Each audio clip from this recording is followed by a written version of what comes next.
Hey, it's Todd Duncan. Welcome to the Where Success Happens podcast. It's always good to be with you. And we're excited that each and every day we get to do something to impact your life. And we do that through relationship and, looking at best practices and talking to people that every day have to slug it out and they do it well. And, they've got a great interchange of ideas and energy. And, every time we do one of these, we're just excited to capture the heart and the emotion and the spirit of the guys and gals that we're having dialogues with and seeing how it makes a difference in your life. So we have the good fortune today to spend some time with a good friend of mine. His name is Cliff Theriault, and Cliff and I met each other in September of 1985. If you can imagine it, I was 5 years into business out of college, and Cliff and I worked for the same company, and we started a relationship then. And here we are today, spending some time together. He's with Cross Country Mortgage. He's the Executive Vice President of Business Development.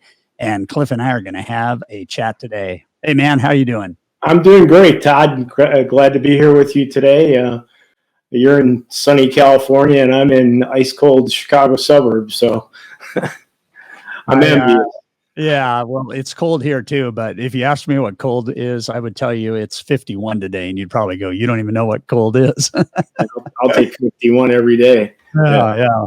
So, I want to give everybody just a quick sense of who's Cliff. I mean, just tell us who Cliff is. It's such a hard question for me because I see myself one way, and I hope other people see me the same way, but I believe I'm a caring person. I got in the mortgage business very young, right out of school.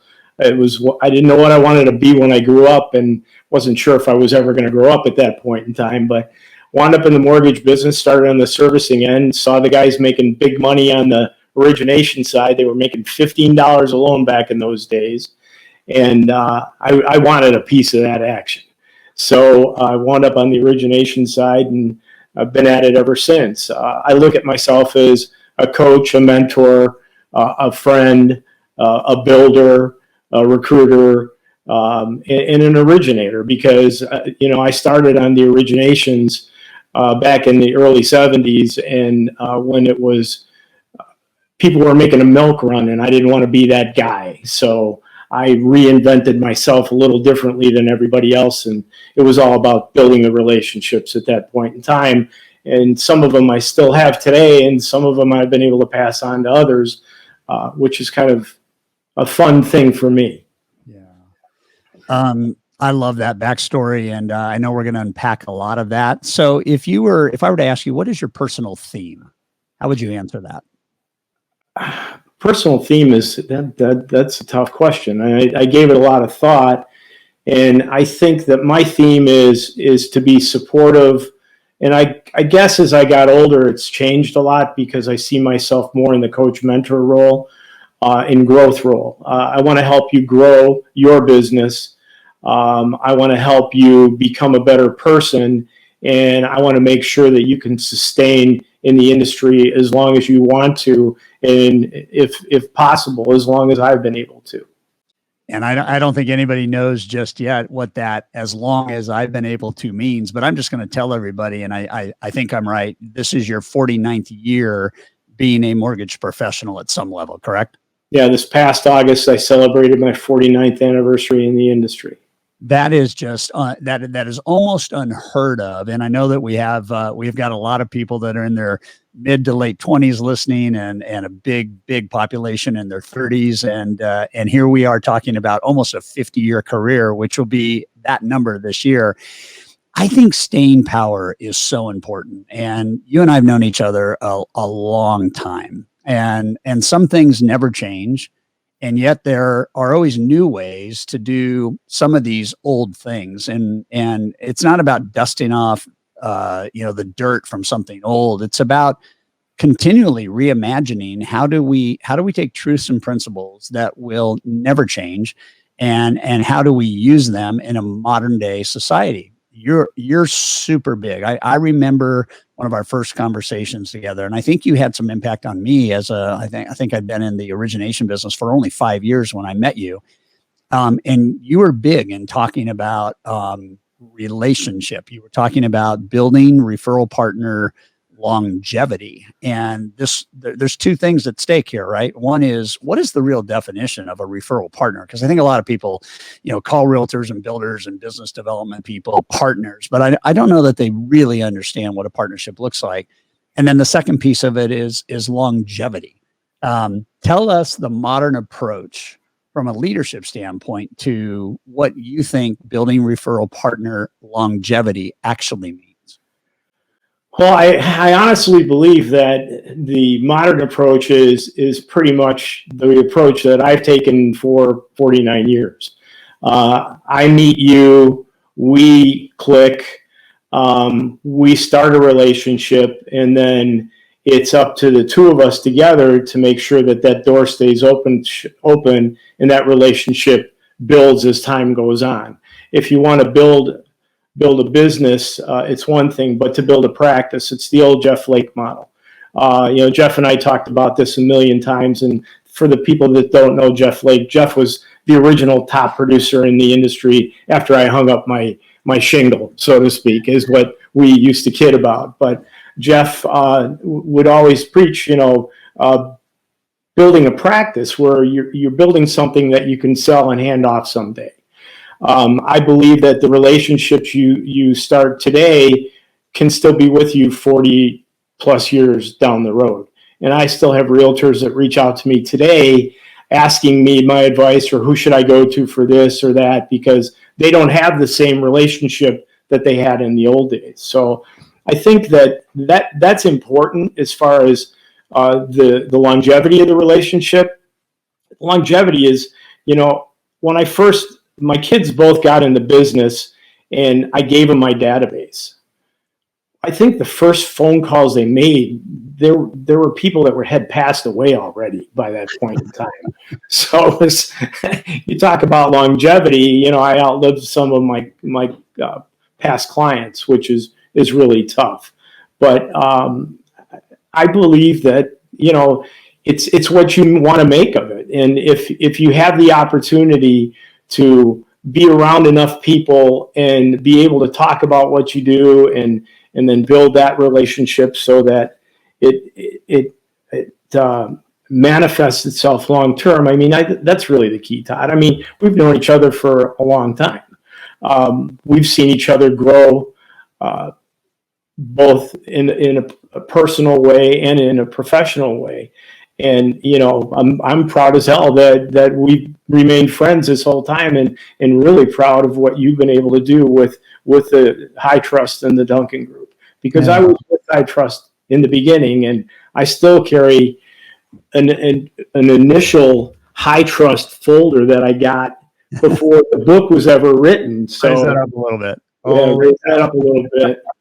So this is the first folder ever made from High Trust that we had a session prior to the book coming out. And I was lucky. I got to read the galley copy of the book, and I thought it was wonderful. It was the best book. And you talk about relationships, and you can draw upon High Trust. And I'm not doing a commercial for Todd Duncan here, but Todd is clearly the best at taking the information from the street and putting it in a public forum. And that I've been able to do as a result of our relationship. Yeah. So that's been important to me too. I think that this is a good place to maybe just pop in a thought process for everybody that's listening or watching the podcast. One of the things that's really important about referral partner status, and clearly one of the things that's important about longevity is this word connection. And I can look back on every relationship that I have had that has thrived. And I can say that it has thrived because at the very front end, there was a level of chemistry, an attraction to each other, not too dissimilar from, a date that you felt chemistry on, but obviously from a business angle, different in that sense. But still, chemistry is a very attractive element of what would motivate you to continue to build in partnership and continue to deepen and develop friendship, and to get to a point where Longevity is a byproduct of that trust factor going up. And then we try to build partnership with people with whom we don't have chemistry.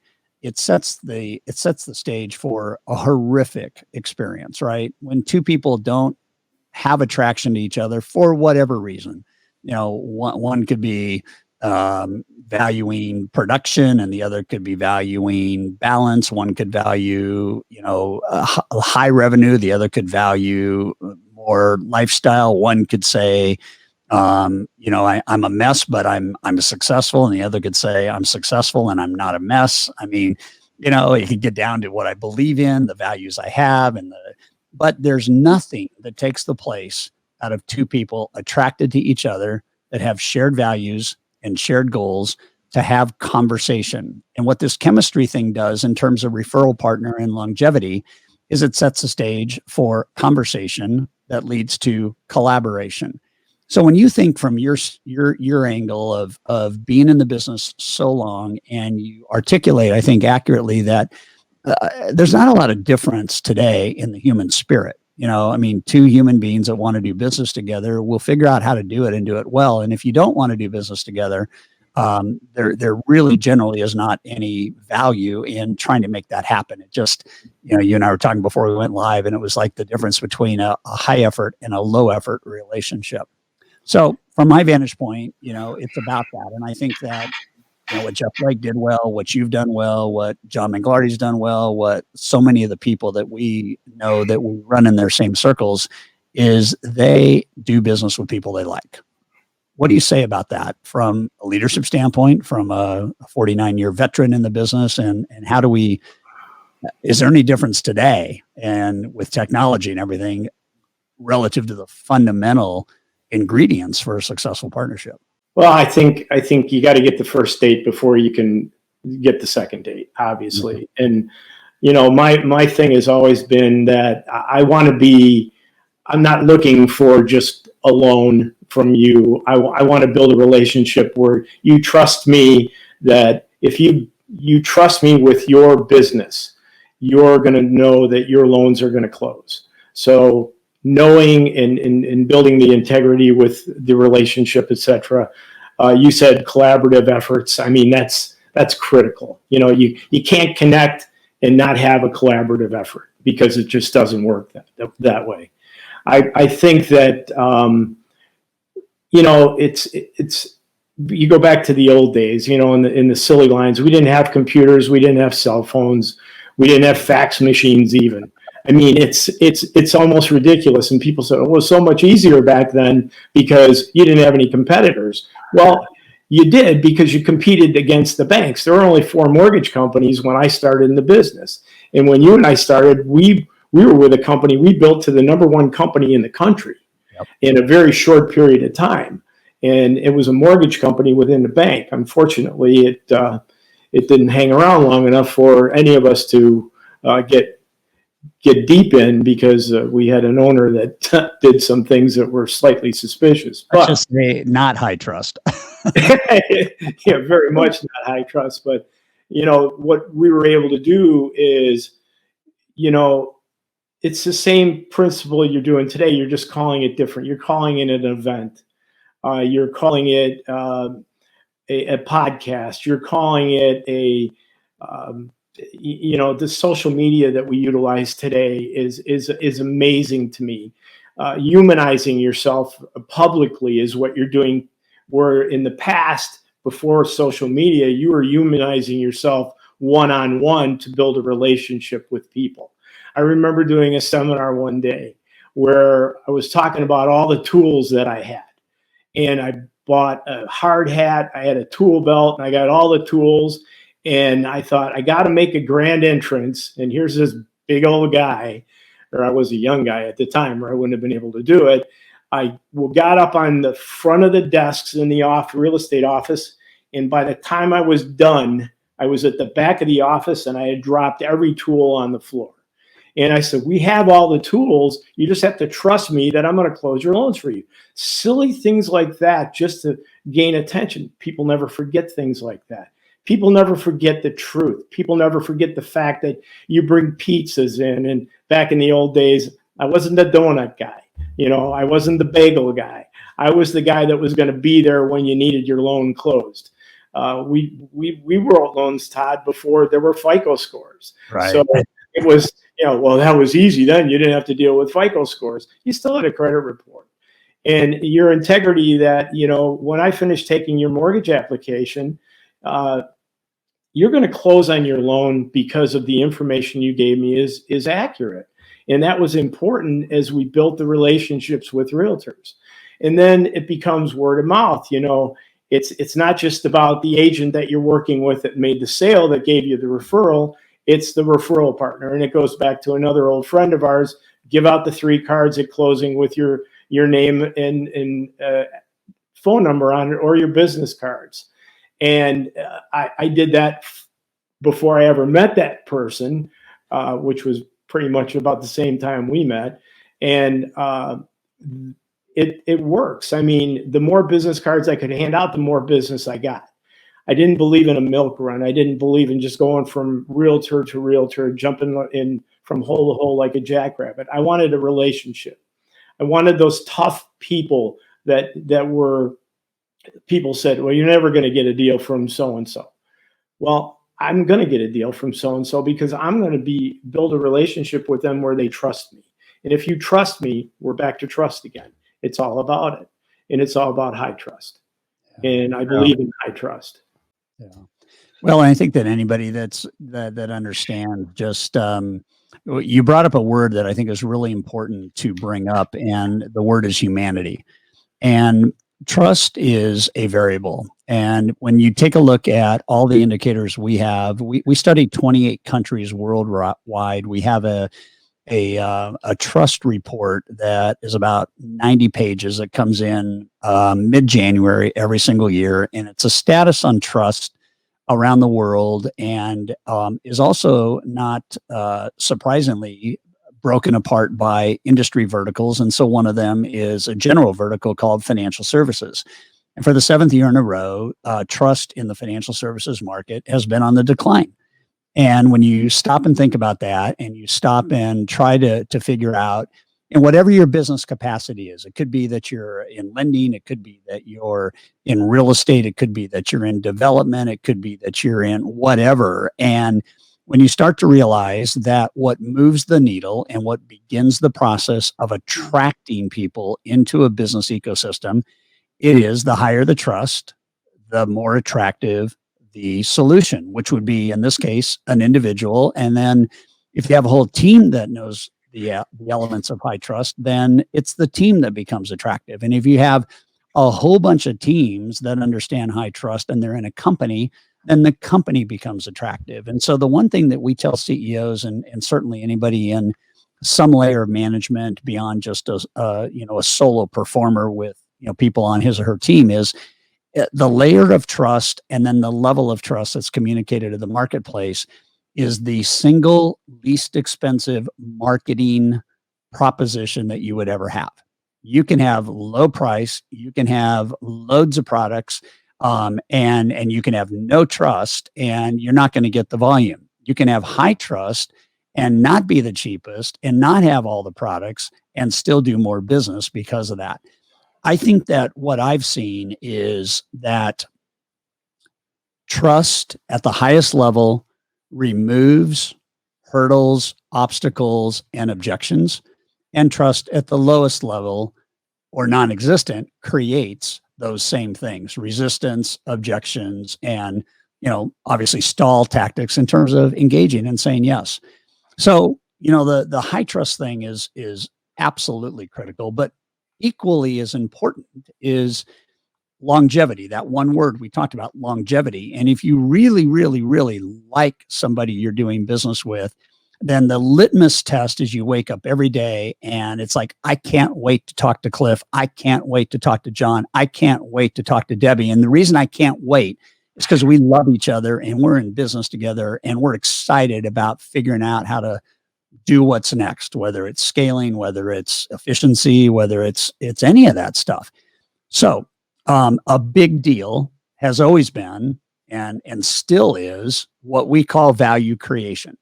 And I'd be interested from your perspective as an executive leader now with going on 50 years experience in this business. How do you lead sales teams to move from what we refer to as vendor status to partner status? Well, it's something that's always been important to me. And, I never wanted to be a lender vendor. I always wanted to be a lender partner. And I felt the better that I could build that partnership with that referral partner. And it's almost sounds cliche, but I wanted them to look at me as a partner, because if they looked at me as a partner, they treated me a lot better. And that's the way it originally started out, with respect, integrity, etc. If you expect to be treated as a lender partner, you've always got to be there. You've got to communicate fully with that referral partner. You've got to make sure that what information you're giving them is accurate all the time. And you want to help make a difference in their life. There's no big secret sauce to this. It's all about, this is what I want to be, as opposed to what I don't want to be. And it's been part of my mantra for as long as I've been originating loans. And I obviously don't originate loans anymore, but I feel like I do it every day because I work with loan officers, helping them to get to that next level too. Yeah. So let's shift gears. I know you have a big focus on priority leadership, and one of the things that I know you believe in is part of what High Trust has coined, which is giving your best to your best, and in that effort, pulling up the rest. How do you do that at an individual level? Because I think everybody would understand, if we understand 80/20 thinking, we understand deepening, and really looking at where the best people on our team, best opportunities with that team member. And yet there's a tremendous disservice going on with leaders spending a lot of time trying to pull up the rest, but by not giving first their best to the best people. How do you do that? I mean, you've got this massive landscape of experience, and everybody that's viewing our podcast knows that, if you don't know the 80/20 rule, then you are way, way, way, way prehistoric to even credit reports taking 5 days in the old days, right, Hal? Right, Cliff? Yeah. And and so the idea is whether it's with real estate agents, business partners, running a sales force, we don't spend enough time with our best people, and we spend a lot of time with our people that are never going to be the best, but there is a middle ground there. Talk about that from your vantage point. So I think that we're all guilty of it, because you never want to leave anybody behind that you think has potential of raising up to that next level. So we have a tendency to spend more time with that 20 than we do, with the 80 than we do with the 20. And actually, it's probably with that 95 than we do with the 5. So if I spend more time with the 5, I can help them raise their game up, and they have a tendency to then pull the rest up with them. And that's what I work on a daily basis. When I have sales meetings with an originating team, they're all there. It may be highlighting that one person, but they know how that one person is getting to that level that they're getting at, and being able to sustain the volumes that they're sustaining. I work with a group out in Naples led by Lauren Maxwell, and Lauren's a monster producer. They did $500 million last year down in Florida. And, we've got, my goal for the year was to get the other originators doing more volume than Lauren, and that we would get to that goal. And so working with Lauren to raise her goal, as her goal went up and her volume went up, their volume went up right with her, and then beyond it. So we did surpass that 50% level. And now this year it's even higher than that. And we do that in a lot of places around the country. with people that that I work with on a regular basis, that they've raised their game up. I mean, if you didn't have your best year ever in 2020, it means you didn't go to work. I mean, it was the most low hanging fruit I've ever seen in my life. Unfortunately, we had to suffer through a pandemic. I think we became stronger. I think I've become a stronger leader because of the fact that I get more face-to-face time because of either Teams. We use Teams a lot, or doing a call, any type of video call, that depending on what the video call is, you're on StreamYard here. And I get more face-to-face time. So you build a relationship with the others, and I'm seeing more and more people raise their game up to get to the best instead of just being part of the rest. You're always going to have that group that doesn't overachieve, but I mean, we live in a world, in an industry of overachievers. And I think that part of my job is to help create more overachievers as we move forward. Yeah. No, and I love that. And I think I want to say to everybody that there's some real magic when you start to understand priority leadership. And at some level, everybody that's watching or listening to this podcast is first and foremost a self leader, and you got to lead yourself well. And the second thing you have to do is you have to lead the people that you do business with well. And I think that if we go back to collaborative relationships and relationships that have high chemistry and attraction to it, the big disservice is we don't go deep enough when there's a natural proclivity to go deeper. And I just want to say to everybody, I think that this idea of the most human sales professional wins, the most human company wins. I have a client of ours in Australia that does a couple $1 billion a month in home loans, and they're a big, large mortgage aggregator. And the CEO of that company said to me a year ago, when I asked him a simple question, I said, "So, what do you do differently than any of the competitors that you look at in the country of Australia?" And he said, without even blinking an eye, he said, "We have brought humanity back into the transaction." And I think that's really where I see things going. It's really important to understand that technology on its own is an efficiency tool. It's not a guaranteed trust tool. If you have bad technology, then it eliminates and erodes trust. And if you have technology that isn't presented well, then it erodes trust. And yet there's a big, big, beautiful reason why technology is here, and it's specifically to improve the customer experience. And yet at the very fundamental foundation of everything is it doesn't matter if you don't have a connected relationship, whether it be with a borrower, a seller who's going to become a borrower, anybody that's a developer, an aggregator, somebody that does investment, it doesn't matter. And so at the very, very level of first entry point is I need to be attracted to somebody I like, and I need to have the human connection. Once I have the human connection, then we can use technology to support the relationship. Do you remember what credit reports looked like in 1985?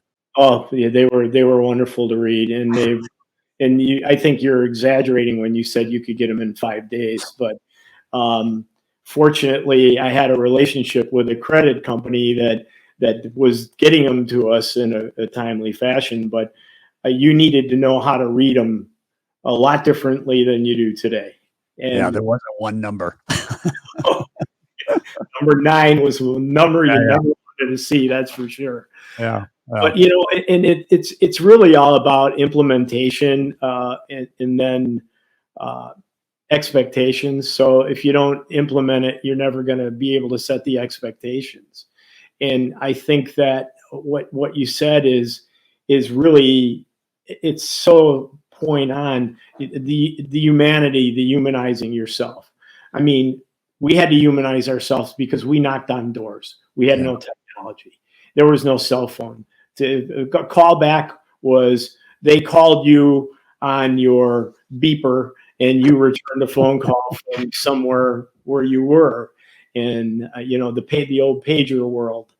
I hated that world, by the way. I would always just show up at their door instead of calling them back. and I think that was part of it.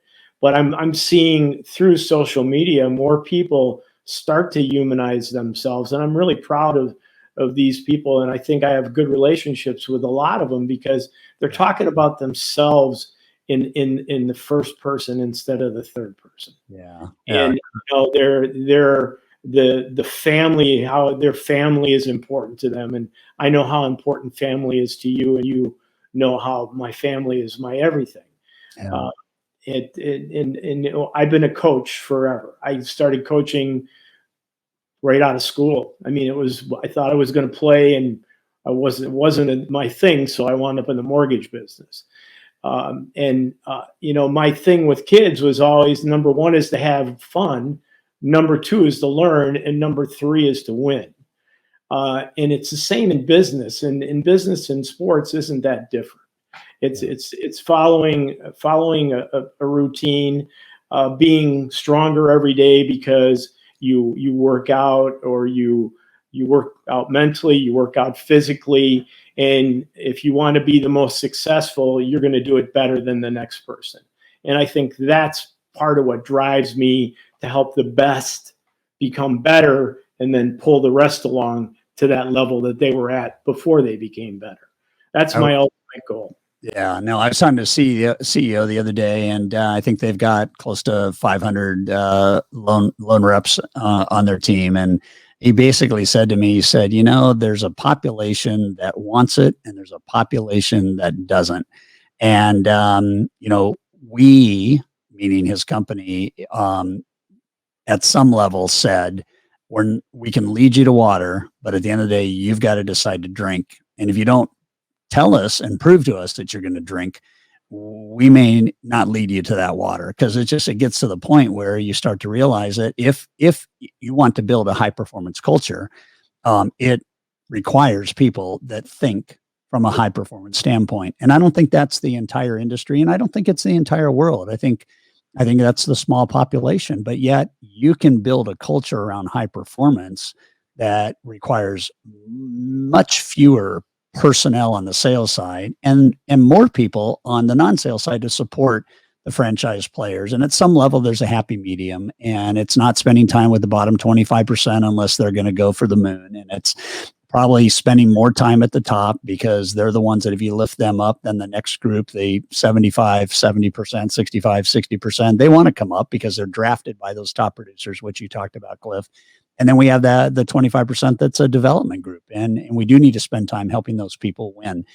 I want to turn the corner. We're at about 30 minutes or so. And I want to ask you two other questions. If you were to look back on your 50-year career in mortgage lending, what's the most painful lesson that you've learned, and how would you help people steer away from that?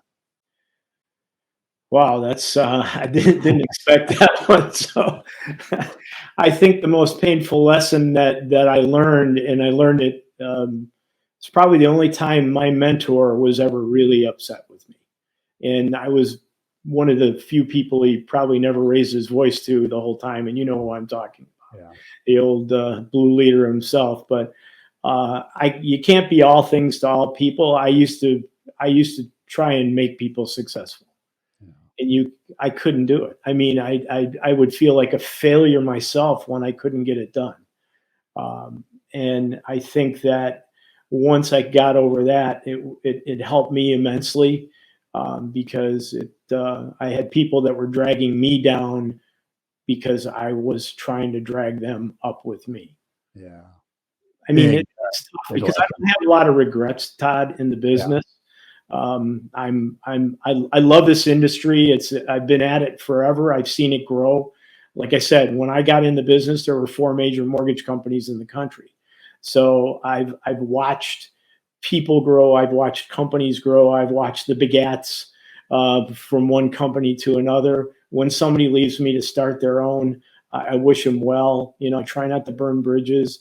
I know I've burned some, and that I regret and wish I could change, but you can't go back and fix the past. You can only be better in the future.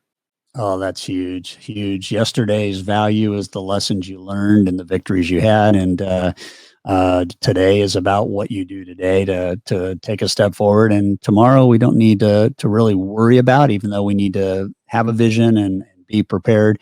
But today is a day that matters, and that's a great lesson. If you had a chance to give one piece of advice to everybody that's in leadership, okay, which we all are, but specifically leaders in industry, what would you tell them to do this year? Well, I think this is a year.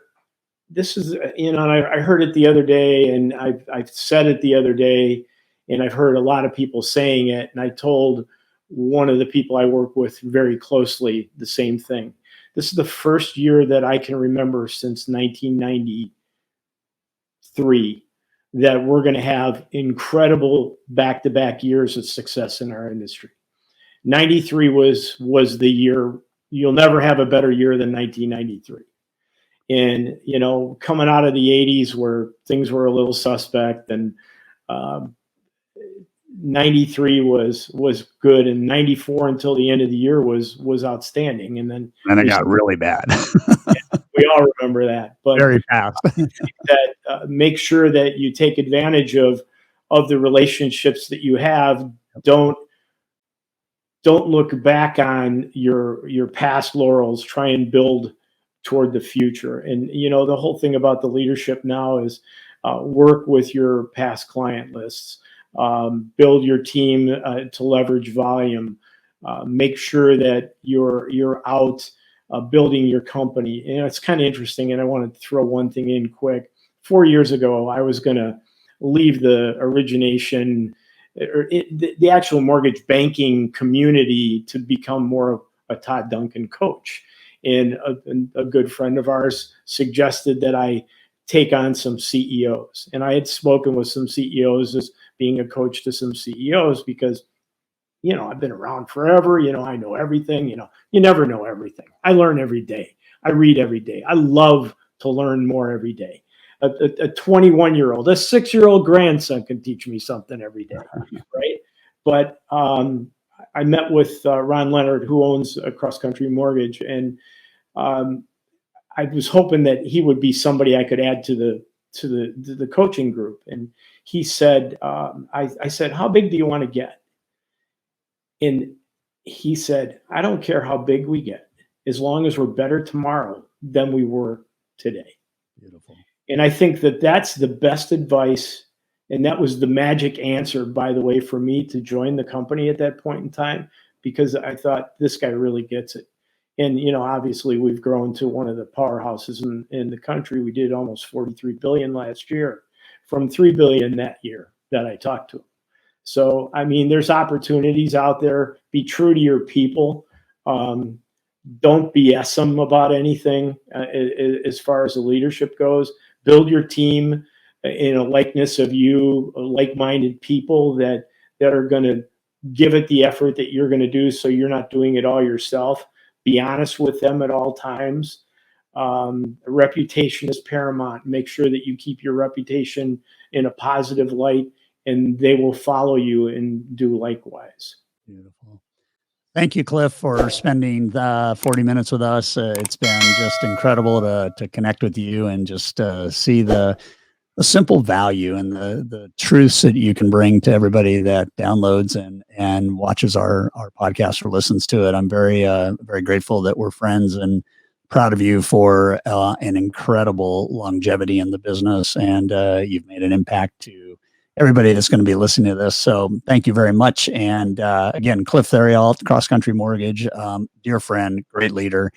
And if you're thinking about leadership and you're thinking about taking it up a notch, you know, one of the things that we want to have you do is go to toddduncan.com/coaching and download our new 5 principles of a high performance mortgage and real estate practice. This is a brand new ebook that we have out. It's 25 pages, and it is your playbook for 2021.